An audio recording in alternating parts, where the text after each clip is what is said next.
जहाँ तक बात है यूनिफॉर्म सिविल कोड की, और इसी के साथ हम लोग जोड़ के देख रहे हैं 3 तलाक के मुद्दे को भी।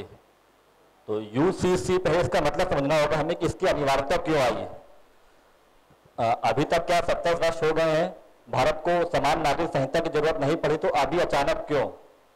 हमारा संविधान भी जैसे कि बताया रोमन ने अनुच्छेद 25 में दे रखा है धार्मिक स्वतंत्रता लोगों को। और मैं 2 आर्टिकल और इसमें ऐड करना चाहूंगा। अंडर आर्टिकल 29 एंड 30 अल्पसंख्यकों से लेकर अधिकार है। ये इसमें कहा गया है कि अल्पसंख्यकों को अपनी संस्कृति, धार्मिक रीति रिवाज के संरक्षण का अधिकार सुनिश्चित करते हैं। तो अगर हम यूनिफॉर्म सिविल कोड को लागू कर देंगे, उनके जो तलाक व्यवस्था है उसको भी इसी दायरे में ले आएंगे, तो क्या इसके अंतर्गत ये उचित होगा जो कि हमारा मौलिक अधिकार कहता है? अच्छा, यूनिफॉर्म सिविल कोड को केवल हम मुस्लिम महिलाओं तक ही जोड़ के ना देखें। अगर हम संविधान में फिर से आते हैं तो शेड्यूल 6, अंडर शेड्यूल 6 हम लोग बात करते हैं 4 स्टेट्स है नॉर्थ ईस्ट के, आसाम, त्रिपुरा, मेघालय और मिजोरम की। तो उनकी खुद की अलग संस्कृति और सभ्यता और उनके खुद के अधिकार और उनके संरक्षण की बात की गई है। तो यूनिफॉर्म सिविल कोड लागू होने से हम उन नॉर्थ ईस्ट के जो ये 4 स्टेट्स है, जो उनके खुद के ट्रेडिशन और रीति रिवाज है, उनको खत्म कर दिया जाएगा। तो ये कितना न्यायोचित होगा उन प्रदेशों के संदर्भ में?